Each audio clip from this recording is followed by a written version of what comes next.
Welcome back, guys. Today we are finally going to turn a wrench on the Ferrari. We're not just going to sit here and talk about it. I've been waiting for this moment since I bought the stupid thing, and I'm sure you guys have been waiting for pretty much just as long to see something happen.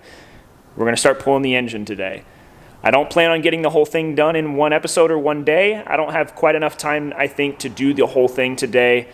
And I also think it's going to take a bit longer because I want to film the whole process. I want to talk about it.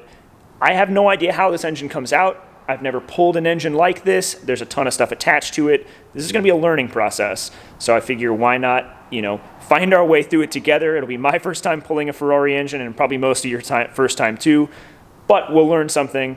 The only downside is the day's got to start with pushing cars and putting cars onto lifts, two of my least favorite things to do, period. Once we get that out of the way, though, we can get this thing up in the air, take a look underneath it, and see what we're working with. So let's get to it.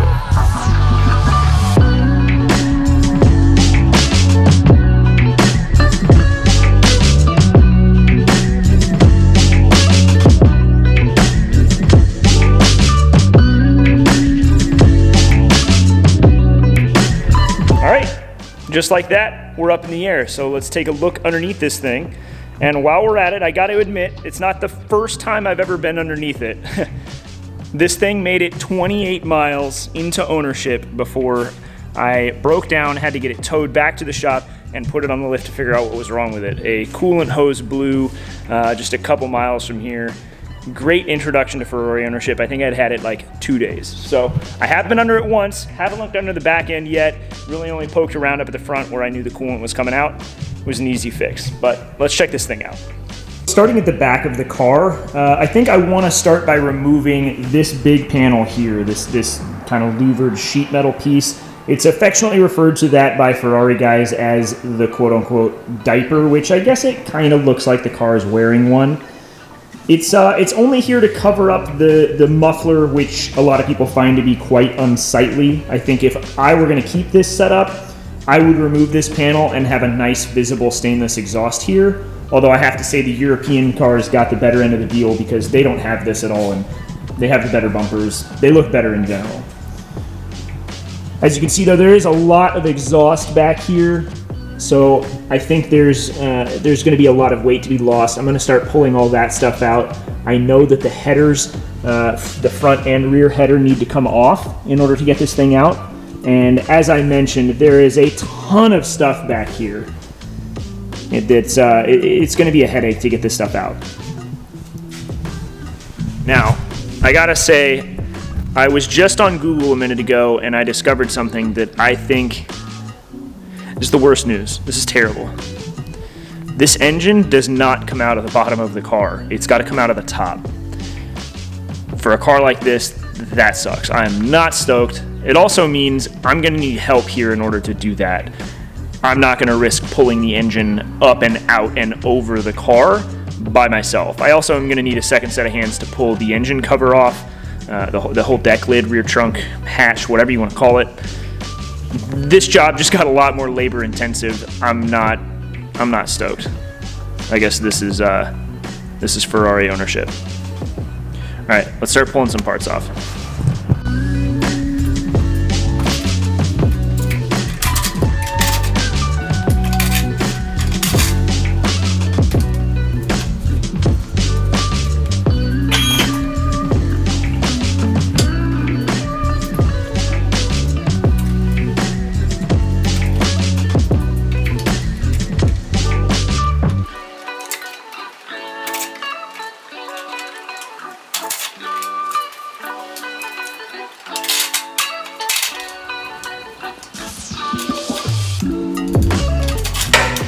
All right, there you have it. That guy's off. It really is just a sheet metal cover for that muffler there, and there's not much to it. I'm gonna sell it off. Somebody probably wants it. And I'm also happy to say it's definitely made of steel. It's not heavy, but it's pretty light. That's gonna be heavy though. Unfortunately, it looks like every exhaust you've ever seen in your life. Despite how clean the rest of the car is, the exhaust bolts are super rusty and gross. It's probably going to be a SOB to get them off, but let's go.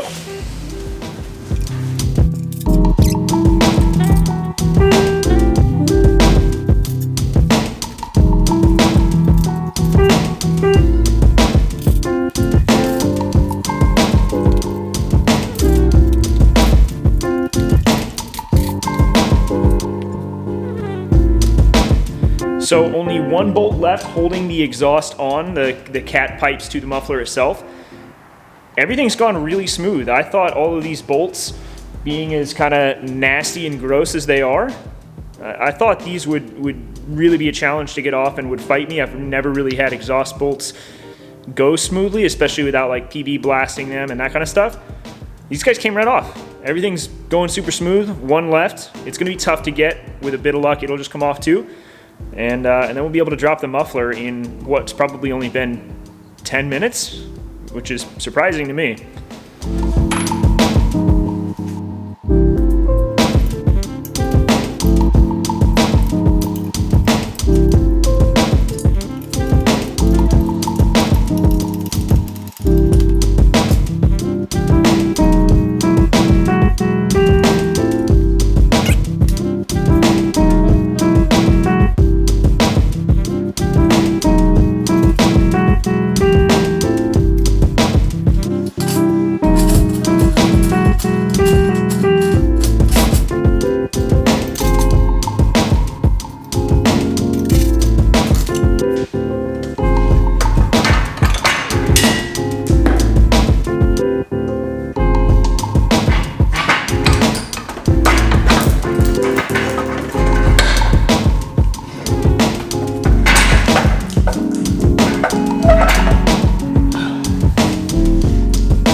Yeah, it's heavy.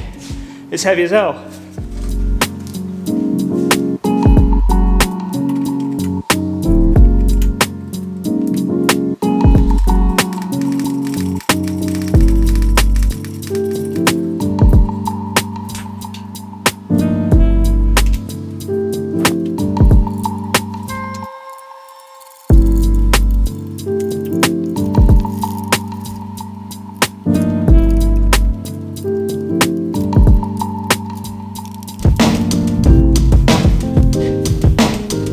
Poking around, and if you peek up in there, you can see we've got a torn axle boot and grease all over the side of the motor.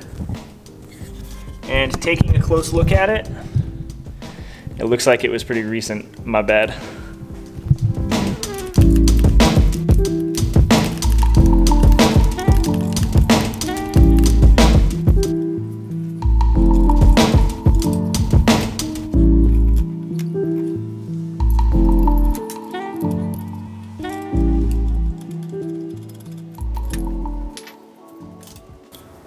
So, at the moment, I've got most of the exhaust off. I'm trying to take a look and see how on earth the header comes off of the cylinder head. I can see some of the bolts, but it looks like this kind of cover that's on this thing is blocking access to some of them. I gotta kind of really get in there and see. So far, everything's been going really smooth. I'm hopeful that I can get to those bolts and drop this whole rear header off without a hitch. The front one, on the other hand, looks like it's gonna be a nightmare. We'll have to see.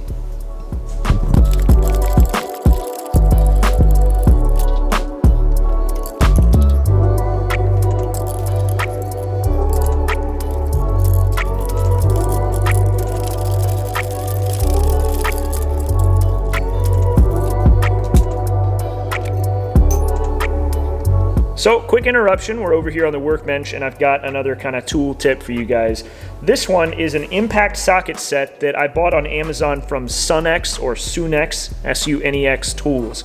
And it's a complete impact socket set that includes metric and SAE, long and stubby sockets. So it's a very complete set. They're all 3/8 drive. And if you need impact sockets for something, these have served me really well. And I want to say this kit was well under $100. Highly recommend it if you're looking for something like this without spending a fortune. It also comes with a case which keeps it all organized. You can throw it in your car or your truck if you're going to the track or on the trail, or you can zip the top off of it and you've got a nice, collected place to keep them in your toolbox. I'm over here because I need the impact swivel socket out of it, and we are all guilty of breaking the rule of using chrome sockets on an impact. You're not supposed to do it. I don't know anybody who really abides by that rule unless you're doing really heavy duty stuff. However, the rule we shouldn't break is chrome swivel sockets on impacts. I know we've all done it, but I know guys who've gotten hurt doing it. I even know somebody who's broken a finger when one gave up. It's not fun. If you've got the right tool, it's smart to use it, so I'm pulling that out of this case for now. But that's my tip. Sunex tools, check them out. I'll put a link in the description. Everything but the headers are off for the exhaust system now. The last guy hanging on is this pipe here, and unfortunately I've got to pull the axles off to get it out. So that means axles are now next on the list. They've got to come off anyway. Only thing that kind of sucks is the axles are through bolted on each end. They're through bolted into the hubs or the output flanges of the transaxle, and they are through bolted to the hub on the wheel side. So I think it looks like there's probably 6 or 8 bolts each.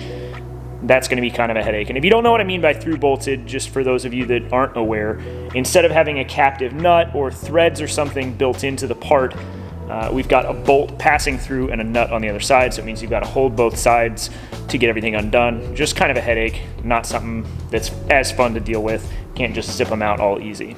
But there's really not enough room to get an impact up in there anyway, so we'll get the hand tools out and get everything unbolted.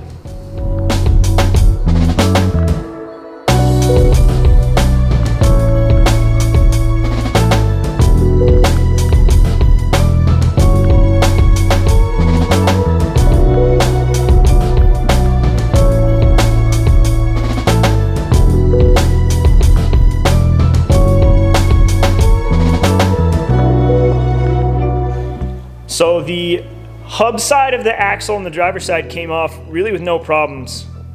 The passenger side, totally different story. There's one bolt left on there that is so stuck. I have used a cheater bar. I've pushed up with every bit of might I've got, and it is just not coming off. On the bright side, the nuts seem to kind of catch on part of the flange of the hub itself, so only on a couple of them have I had to fit a wrench in there and try to hold it while I back it out. But this one's not coming. I'm worried I'm going to start breaking stuff. I'm going to have to think for a minute and figure out how to get this one off. Once it's off, I'm going to go on and pull the wheels off, pull the fender liners out, and give myself a bit more room and light, and see if I can't get the insides of the axles off. We'll see how it goes.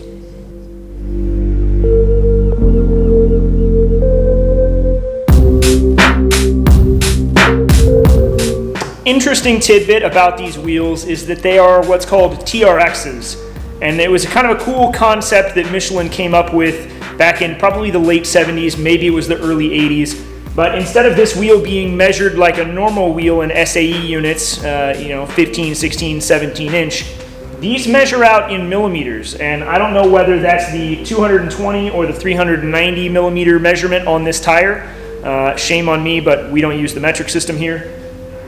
But either way, these tires are very special, expensive Michelin TRX tires. They still make them for guys that want to keep their stuff period correct, but they run almost $2,000 a set. I'm not interested in doing that. I'm also just not keeping these wheels. This wheel and tire package is going to be better suited for somebody that wants to keep their car in kind of factory condition. So I'm going to pull these off and then pull the wheel wells out. I'm pretty sure, like a 355, they come out to give you access to the engine, which is a feature I wish a lot of cars had.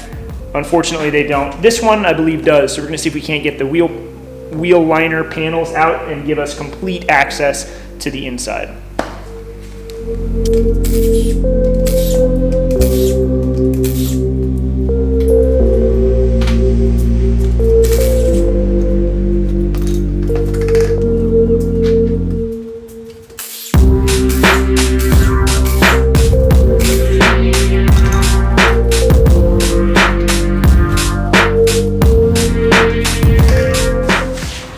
So one other cool tool, if you don't have a set, are Teflon lined wheel sockets. And if you don't know what they are normal sockets with a movable Teflon liner on them, designed to keep you from damaging wheels when you're taking them on and off. You can get them from Snap-on, things like that, and they're super expensive, or you can buy a set on Amazon, I want to say like 25 bucks, and it comes with 5 different sizes.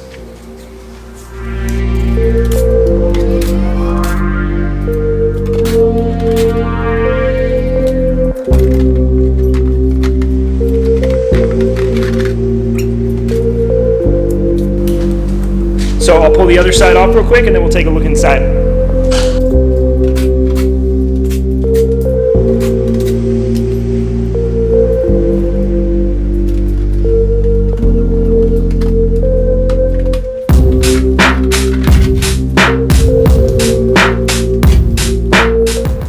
So here's a little bit of a look at what we're working with. It's kind of interesting to see where the crank center line of the engine is in relation to the axle center line.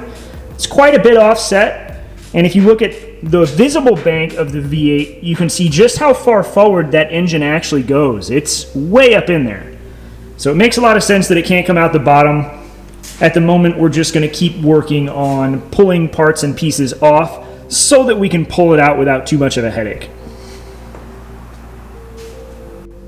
Here's the other side, just for good measure. You can see the transaxle coming off the back of the engine, which then offsets and goes back towards the middle of the car. I believe the axles are equal length. Overall, not much different. You can see the fuel cell. There's one of these on each side, saddle tanks. And here we can get a better idea, kind of seeing where this extra cooler goes. I've been wondering where this side duct actually cools to, and it looks like we've got what I assume to be an oil cooler on this side that it's feeding to. The other side is the intake for the engine.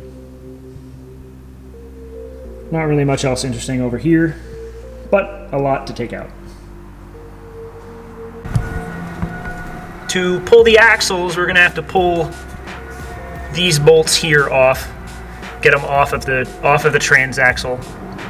The outsides are disconnected, but we're going to have to figure out how to get tooling in there. I'm going to need probably some extensions, and we'll have to use that impact swivel, I think. I don't think I'm going to be able to get a wrench in there to actually turn those.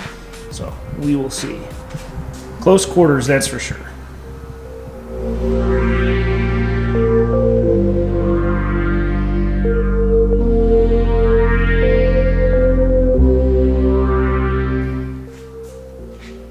Two things. One, I've got to find a way to make these time lapses last a little bit longer, because I bet that was only about 5 seconds worth of footage. And two is the inside axle bolts are just as stubborn as the outside. It's going to be a pain to get them out. I'm going to have to put the transmission in neutral and rotate the transaxle for each individual bolt in order to get them out, just because room is tight and it ain't working otherwise. I've got a buddy coming to give me a haircut here in a few, so next time you see me, hopefully I'll be a little bit cleaned up. And then we'll see how much more progress we can make today. Unfortunately, this whole thing's taken a lot more time than I thought it would, especially with the filming. And I've stopped to look a few things up, getting phone calls. Trying to balance filming throughout a workday is tough.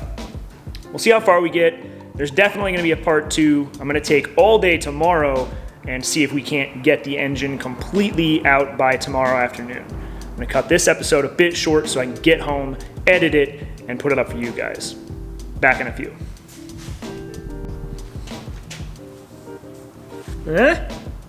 Much improved. I'm feeling better at least. So let's get the axles removed, and then let's get the headers taken off of the cylinder heads. And that should get just about everything underneath, aside from some fluid lines, disconnected, and we can move up top, which I'll probably save for tomorrow. I'm definitely going to need a second set of hands to get the engine cover off, the deck lid.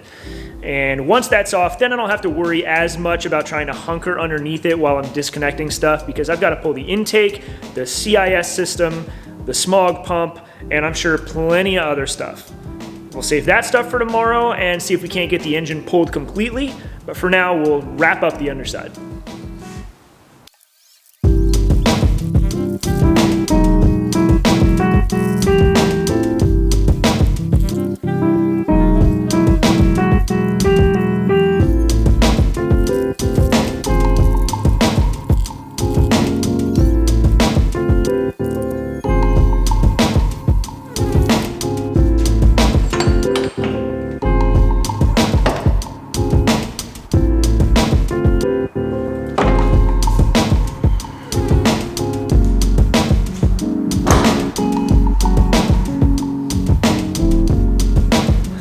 All right, those are out. Now for the headers.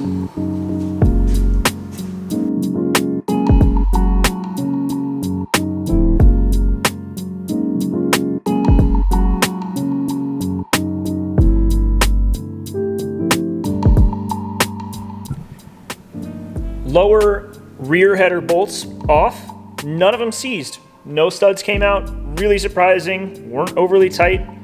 Honestly, went as well as it could. I think I'm gonna have to get the upper ones from the top, which means that's a tomorrow project once the engine cover's off. I'm gonna show you guys just how tight the front is. It's kind of interesting. So this here is the bottom of the header. This is a heat shield that's in the way, so we can't get to the bolts from here. So we've actually got to fish up through this hole here. You can kind of get a peek at them up in there. There's room up in the cavity, but getting up into the cavity may prove to be kind of a challenge. I think we got a swivel and an extension that should do it, but we'll find out. Once those are off, I think the tops of this header are definitely going to be once the engine cover's off. I have no idea how I'm going to access them, but again, tomorrow project.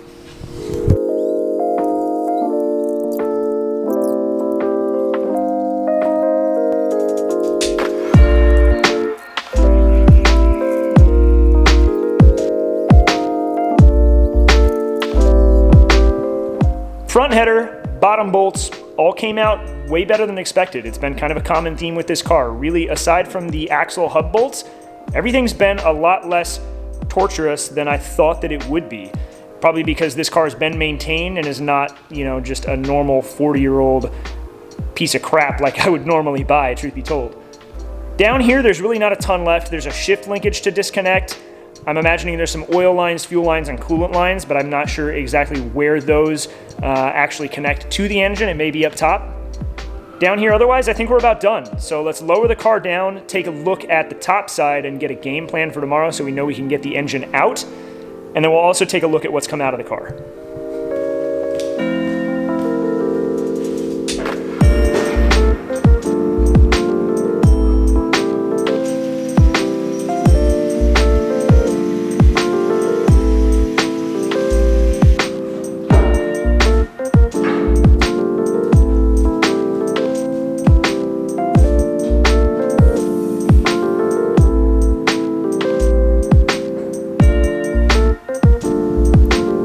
Topside, you can tell that engine really probably doesn't want to come out of that small hole.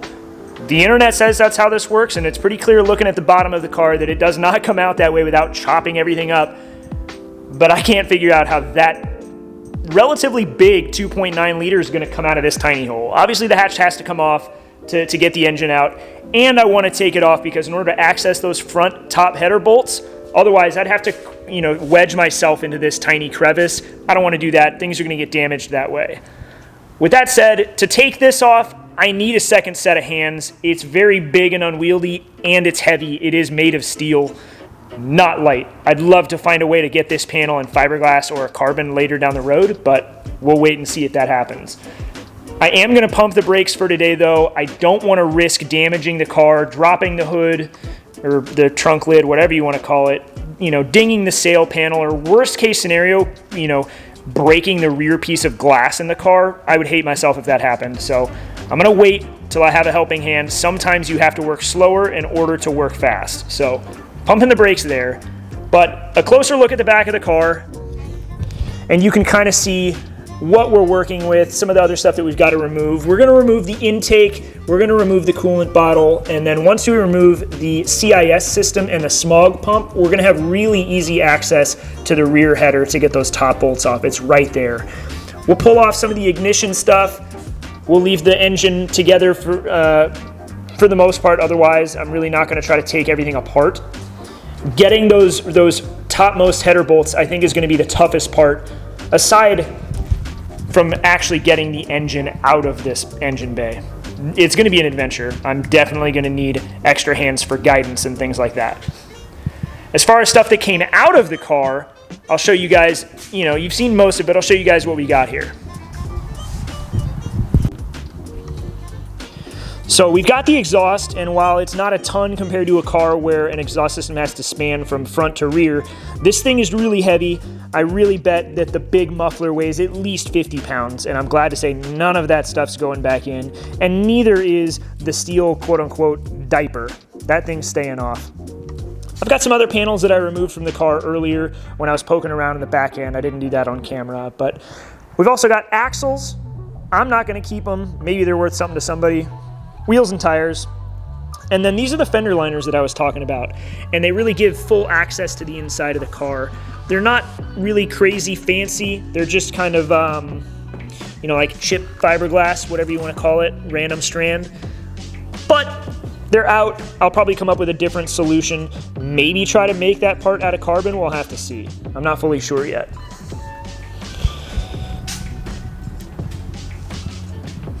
I'd love to have made more progress today overall. Things kind of went slower than I anticipated with filming and interruptions, and of course having to clean up this face that you guys are staring at. But I'm happy with it overall. I think we're really well set up for tomorrow to get the engine out. I'm feeling really confident about it.